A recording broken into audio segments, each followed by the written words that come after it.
to chapter 4, verse 43. That is a historical review of the 40 years.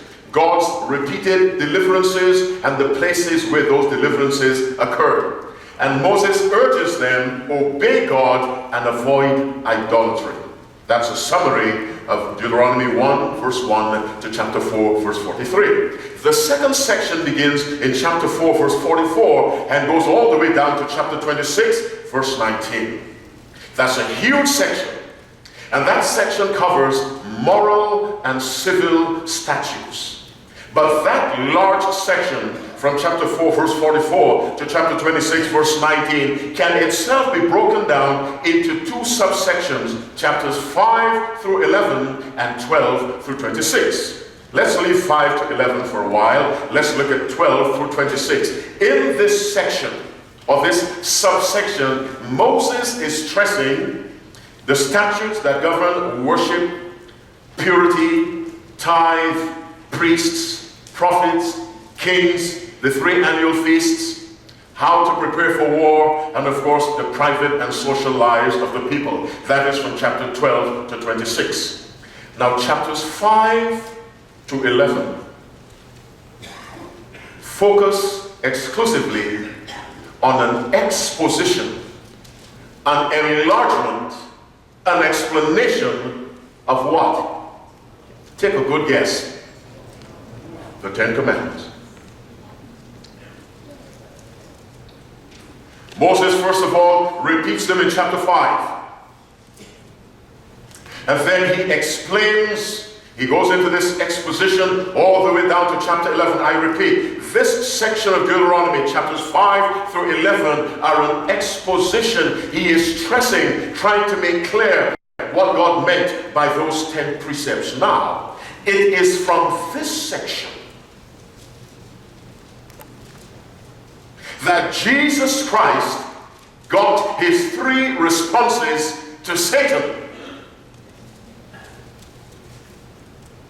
Command that these stones be made bread. Man shall not live by bread alone. Deuteronomy 8:3. Jump off the temple. Thou shalt not tempt the Lord thy God. Deuteronomy 6:16. Fall down and worship me. Thou shalt worship the Lord thy God. Deuteronomy 6:13. Now, we're focusing on the first response of Christ.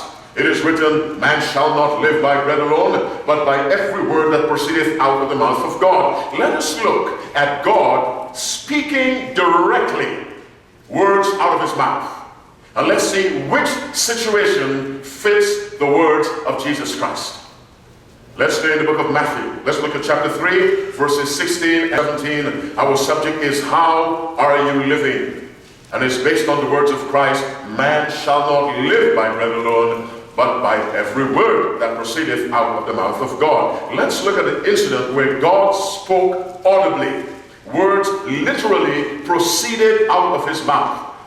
Matthew 3, verses 16 and 17, the Bible says, and Jesus, when he was baptized, went up straightway out of the water. And lo, the heavens were opened unto him, and he saw the Spirit of God descending like a dove and lighting upon him. Verse 17, and lo, a voice from heaven saying, this is my beloved Son, in whom I am well pleased. Now these words literally proceeded out of the mouth of God. But God only spoke to those who were gathered around that section of Jordan where John the Baptist baptized Jesus Christ. They heard, yes, but the earth did not shake, as is said of God when he spoke the 10 Commandments. There was not a mountain burning with fire. There was not thick clouds and darkness and the sound of a trumpet and all the sensual occurrences that terrified the Israelites. He just spoke. Jesus heard, John the Baptist heard, the gathering crowd heard, Satan heard, and that was that. And the words that God spoke were not words by which men and women were to live. He simply identified Jesus Christ as his, and that he was pleased with him. Let's look at God speaking audibly again. Matthew chapter 17, we look at verse 5. This is the occasion on the Mount of Transfiguration. Jesus Christ is with Peter, James, and John. And Jesus Christ begins to shine, his clothes shine, his face begins to glow, and Peter suggests that they build 3 tabernacles, one for Moses, one for Elias, and one for Jesus, because Moses and Elias appeared with Christ. In verse 5, the Bible says, while he yet spake, behold, a bright cloud overshadowed them, and behold, a voice out of the cloud which said, this is my beloved Son, in whom I am well pleased, hear ye him. Here again, God speaks audibly, and literally words proceed out of his mouth. The only audience were Jesus, Peter, James, John, and the 2 heavenly visitors, Moses and Elijah. And what God said was not a prescription for how people should live their lives. Remember, Jesus said, man should live by words that proceeded out of God's mouth. Let's look at a third occasion where God spoke audibly. John chapter 12, reading from verse 27. Our subject is, how are you living? John 12, reading from verse 27. It's 7 minutes after 7. We are in good time tonight. Do you have John? Reading from verse 27. Has anyone prayed and said, Lord, put your words in that man's mouth? Anyone prayed that tonight so far? Thank you very much. God bless you. I believe that the rest of you, it just slipped your mind, but you can do it right now while you're finding John 12. I really need your help. Ask God to put his words in my mouth. One wrong word, and I may ruin somebody's spiritual experience. Are you with me? John 12, reading from verse 27, the Bible says, now is my soul troubled, and what shall I say? Father, save me from this hour. But for this cause came I unto this hour. Father, glorify thy name.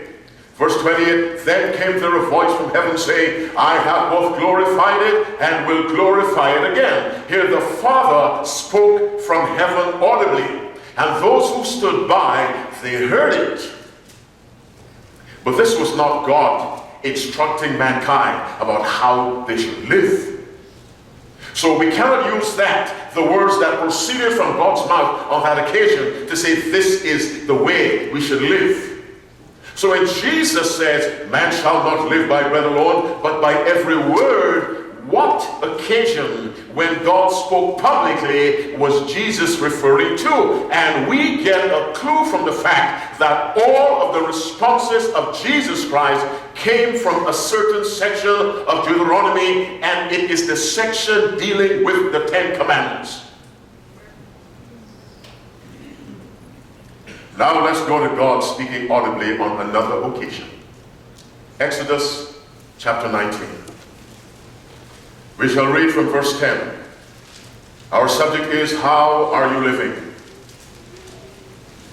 Exodus 19, reading from verse 10. God is giving Moses instructions to prepare the people to receive him. He's coming down for a very, very significant reason. And the Lord said unto Moses, go unto the people and sanctify them today and tomorrow, and let them wash their clothes. And be ready against the 3rd day. For the 3rd day the Lord shall come down in the sight of all the people upon Mount Sinai.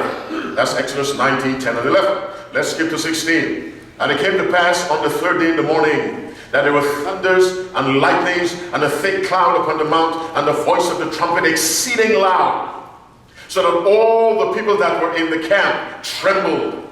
And Moses brought forth the people out of the camp to meet with God, and they stood at the nether part of the mount. Listen to verse 18. And Mount Sinai was altogether on a smoke, because the Lord descended upon it with fire, and the smoke thereof ascended as the smoke of a furnace, and the whole mount shook or quaked greatly. The Bible says the entire mountain was shaking, but Paul informs us in Hebrews 12:26 that the voice of Jesus Christ shook the earth on that occasion.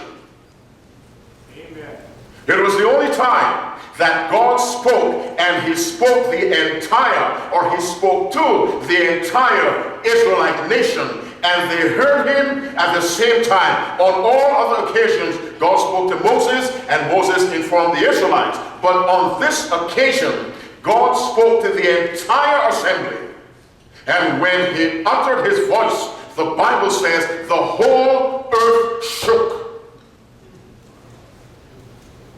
Now what proceeded out of his mouth on that occasion? Chapter 20, reading from verse 1. And God spake all these words, saying, I am the Lord thy God, which hath brought thee out of the land of Egypt, and out of the house of bondage. Thou shalt have no other gods before me. All the way down to verse 17, where the Ten Commandments come to an end, as far as God declaring them is concerned.